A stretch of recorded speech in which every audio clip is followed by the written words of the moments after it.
আসসালামু আলাইকুম। আজকের সর্বশেষ সংবাদ জানাবো আমি নুসরাত। প্রথমে জানিয়ে দিব সংবাদ শিরোনাম। 1,43,000 কোটি টাকায় বার্সাকে কিনতে চায় সৌদি যুবরাজ। ভারত থেকে 50,000 টন চাল কিনবে সরকার, ব্যয় 215 কোটি টাকা। 21 জানুয়ারির মধ্যে বাজার থেকে কিটক্যাট চকোলেটের লট অপসারণের নির্দেশ। আওয়ামী লীগের বিরুদ্ধে 48 ঘন্টার মধ্যে চিরুনি অভিযান শুরুর দাবি সাদিক কায়েমের। সর্বশেষ জানাবো, শেখ হাসিনা ও কামালের সাজা বাড়িয়ে মৃত্যুদণ্ড চেয়ে আপিল। শিরোনাম শুনলেন, এবার বিস্তারিত। 1,43,000 কোটি টাকায় বার্সাকে কিনতে চায় সৌদি যুবরাজ। বেশ কয়েক বছর ধরে ফুটবলে বিনিয়োগ করে আসছে সৌদি আরব। ইতিমধ্যে নিজেদের ঘরোয়া লিগও বেশ জমজমাট করেছে মধ্যপ্রাচ্যের দেশটি। সৌদি প্রো লিগে বর্তমানে খেলছেন বিশ্ব ফুটবলের অনেক তারকা মহাতারকা। নিজেদের দেশ ছাড়াও ইউরোপের একাধিক ফুটবল ক্লাবের মালিকানাও আছে দেশটির। এবার স্প্যানিশ জায়ান্ট ক্লাবের বার্সেলোনার দিকে নজর পড়েছে সৌদি আরবের যুবরাজ মোহাম্মদ বিন সালমানের। ক্লাবটি কিনে নিতে চান তিনি। স্প্যানিশ গণমাধ্যমের প্রতিবেদন অনুযায়ী বিশাল অঙ্কের অর্থ দিয়ে বার্সার মালিকানা কেনার বিষয় বিবেচনা করছে। টাকার অঙ্ক দেখলে রীতিমতো চোখ কপালে উঠবে। সংখ্যাটা 10 বিলিয়ন ইউরো, বাংলাদেশি মুদ্রায় যা প্রায় 1,43,000 কোটি টাকা। বর্তমানে চরম আর্থিক সংকটের মধ্য দিয়ে যাচ্ছে বার্সেলোনা। ক্লাবের ঋণের পরিমাণ প্রায় 2.5 বিলিয়ন ইউরো। যদি সৌদি যুবরাজের এই মেগা ডিল আলোর মুখ দেখে, তবে এক নিমিষেই যাবতীয় ঋণ শোধ করে অর্থনৈতিকভাবে আবারও শক্তিশালী হয়ে উঠবে বার্সা। যদিও এই প্রস্তাব গ্রহণ করলে ক্লাবের পূর্ণ নিয়ন্ত্রণ চলে যাবে সৌদি যুবরাজের হাতে। স্পেনের একটি জনপ্রিয় টেলিভিশন শো এল চিরিঙ্গিতো এর ফ্রাসুয়া গার্লদো জানিয়েছেন, সৌদি যুবরাজ বার্সেলোনার অংশীদারিত্ব কেনার কথা ভাবছেন। এটি মূলত সৌদি আরবের ক্রীড়া খাতে প্রভাব বিস্তারের কৌশলের সঙ্গে সামঞ্জস্যপূর্ণ, যা হতে পারে সরাসরি বিনিয়োগের মাধ্যমে অথবা পাবলিক ইনভেস্টমেন্ট ফান্ডের মাধ্যমে। তবে বিষয়টি মোটেও সহজ নয়। বার্সেলোনা বা রিয়াল মাদ্রিদের মতো ক্লাবগুলো কোনো ব্যক্তি মালিকানাধীন প্রতিষ্ঠান নয়। এগুলো পরিচালিত হয় সোসিও বা সদস্যদের মালিকানায়। ক্লাবের প্রশাসনিক কার্যক্রম ও ভোটাধিকার তাদের হাতেই ন্যস্ত। তাই বর্তমান কাঠামো অনুযায়ী ক্লাবটির পূর্ণ নিয়ন্ত্রণ কোনো বিদেশি সংস্থার হাতে তুলে দেওয়া প্রায় অসম্ভব। ভারত থেকে 50,000 টন চাল কিনবে সরকার, ব্যয় 215 কোটি টাকা। ভারত থেকে আরো 50,000 মেট্রিক টন চাল কিনবে সরকার, এতে ব্যয় হবে 214 কোটি 70 লাখ টাকা। সোমবার 15 ডিসেম্বর অর্থ উপদেষ্টা ডক্টর সালিউদ্দিন আহমেদের সভাপতিত্বে অনুষ্ঠিত সরকারি ক্রয় সংক্রান্ত উপদেষ্টা পরিষদ কমিটির বৈঠকে এ প্রস্তাবের অনুমোদন দেওয়া হয়েছে। বৈঠক সূত্রে জানা গেছে, 2025-26 অর্থ বছরে আন্তর্জাতিক উন্মুক্ত দরপত্রের মাধ্যমে ভারতের মেসার্স বাগাদিয়া ব্রাদার্স প্রাইভেট লিমিটেডের কাছ থেকে প্যাকেজ 8-এর আওতায় 50,000 মেট্রিক টন নন বাসমতি সিদ্ধ চাল কেনা হবে। প্রতি মেট্রিক টনের মূল্য ধরা হয়েছে $351.11 মার্কিন।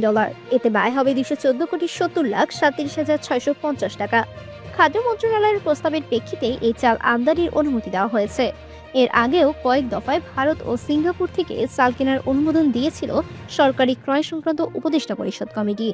সবাই চাল ছাড়াও এলএনজি ও সার আমদানির অনুমোদন দিয়েছে সরকার। 21 জানুয়ারির মধ্যে বাজার থেকে কিটক্যাট চকলেটের লট অপসারণের নির্দেশ। বাদী পক্ষের দাখিলি দরখাস্ত মতে মামলা নিষ্পত্তি না হওয়া পর্যন্ত নেসলে বাংলাদেশের কিটক্যাট চকলেটের একটি লট বাজার থেকে অপসারণের নির্দেশ দিয়েছেন ঢাকার একটি আদালত। আজ সোমবার 15 ডিসেম্বর জারি করা খাদ্য আদালতের আদেশে সংশ্লিষ্ট পক্ষগুলোকে 2026 সালের 21 জানুয়ারির মধ্যে বিতর্কিত নেসলে কিটক্যাট চকলেট লট বাজার থেকে অপসারণ করতে বলা হয়েছে। ঢাকা দক্ষিণ সিটি কর্পোরেশনের ডিএসইসি নিরাপদ খাদ্য পরিদর্শক কামরুল হাসান তার আবেদনে বলেন, নেসলে বাংলাদেশ কিটক্যাট চকলেটের একটি অনিবন্ধিত, অনুমোদিত এবং অস্পষ্ট এবং নিম্নমানের পণ্য, যা অনিরাপদ, ভেজাল এবং জনস্বাস্থ্যের জন্য মারাত্মক হুমকি। তিনি বলেন, সংশ্লিষ্ট ব্যাচ নম্বর 44, 39, 91, 39 এবং উৎপাদন কোড 62, 94, 00, 35, 39 ও 054। তিনি আরও বলেন, এই পরিস্থিতিতে বাংলাদেশের জনগণের জন্য নিরাপদ খাদ্য নিশ্চিত করতে, ভেজাল ও অনিরাপদ খাদ্য নিয়ন্ত্রণ করতে এবং খাদ্য ব্যবসায় শৃঙ্খলা ফিরিয়ে আনতে আদালতকে নেসলে বাংলাদেশের বাজার থেকে কিটক্যাট চকলেটকে প্রত্যাহার এবং ধ্বংস করার নির্দেশ দেওয়ার জন্য এবং বিএসটিআই লাইসেন্স এবং ছাড়পত্র না পাওয়া পর্যন্ত বাংলাদেশে নেসলে কিটক্যাট চকলেটের আমদানি, বিপণন এবং বিক্রয় সাময়িকভাবে স্থগিত করার জন্য অনুরোধ করা হচ্ছে। আওয়ামী লীগের বিরুদ্ধে 48 ঘন্টার মধ্যে চিরুনি অভিযান শুরুর দাবি সাদিক কায়েমের। ইনকিলাব মঞ্চের আহ্বায়ক শরীফ ওসমান হাদির হামলার ঘটনায় কার্যক্রম নিষিদ্ধ আওয়ামী লীগের বিরুদ্ধে আগামী ৪৮ ঘন্টার মধ্যে এলাকা ভিত্তিক চিরুনি অভিযান শুরুর দাবি জানিয়েছেন ঢাকা বিশ্ববিদ্যালয়ের কেন্দ্রীয় ছাত্র সংসদের সহসভাপতি ভিপি সাদিক কায়েম। সোমবার ১৫ ডিসেম্বর স্বরাষ্ট্র উপদেষ্টার সাক্ষাৎ শেষে তিনি কথা বলেন। সাদিক কায়েম বলেন, আগামী ৪৮ ঘন্টার মধ্যে নিষিদ্ধ লীগের বিরুদ্ধে এলাকা ভিত্তিক চিরুনি অভিযান শুরু করতে হবে। নিষিদ্ধ ঘোষিত সংগঠনের বিরুদ্ধে স্তরের সব সন্ত্রাসীকে গ্রেফতার করতে হবে এবং সব ধরনের অবৈধ অস্ত্র উদ্ধার করতে হবে। এ বিষয়ে সরকারের অবহেলা আর সহ্য করব না। ডাকসু ভিপি বলেন, আমাদের ভাই ওসমান হাদির ওপর গুলিবর্ষণের সঙ্গে জড়িত প্রত্যক্ষ হামলাকারী, পরিকল্পনাকারী ও সহায়তাকারী সব সন্ত্রাসীকে গ্রেফতার করতে হবে।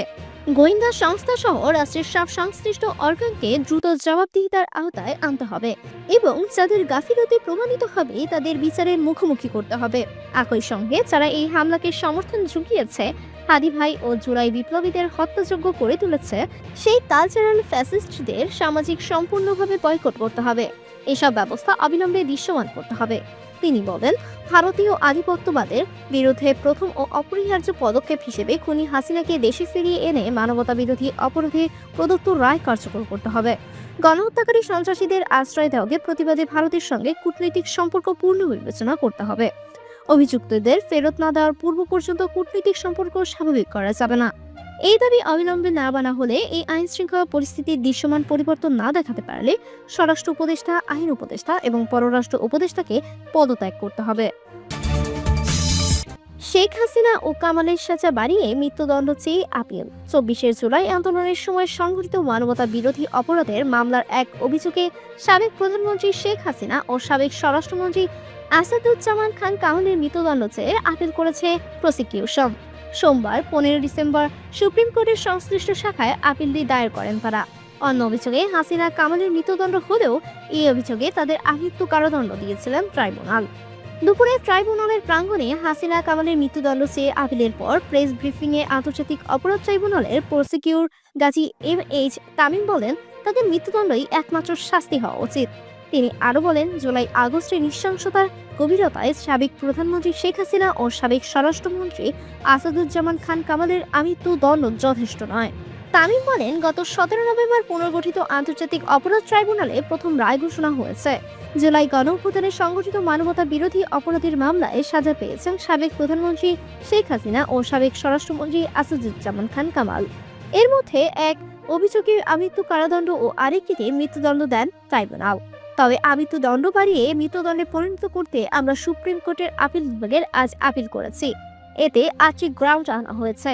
প্রসিকিউটর বলেন, রায় ঘোষণার ৩০ দিনের মধ্যে আপিল করতে হয়। আমরা এর আগেই আপিল করেছি। আপিলের ৬০ দিনের মধ্যে নিষ্পত্তির বিধান রয়েছে। আশা করছি এর মধ্যে এই আপিলটি নিষ্পত্তি হবে। তিনি আরো বলেন, এই অপরাধের নৃশংসতার গভীরতার তুলনায় এই আমৃত্যু কারাদণ্ড অপরিপক্ক বা কম হয়েছে। অতএব এই ধরনের হেনিসিয়াস অফেন্সের ভয়াবহ অপরাধ ক্ষেত্রে মৃত্যুদণ্ডই একমাত্র শাস্তি হওয়া উচিত। এই আইনের শাস্তি দেওয়ার ক্ষেত্রে মৃত্যুদণ্ডকে প্রাধান্য দেওয়া হয়েছে, কারণ তাদের নির্দেশ বা উস্কানিতেই ১৪০০ এর অধিক মানুষ শহীদ ও ২৫,০০০-এর বেশি আহত হন।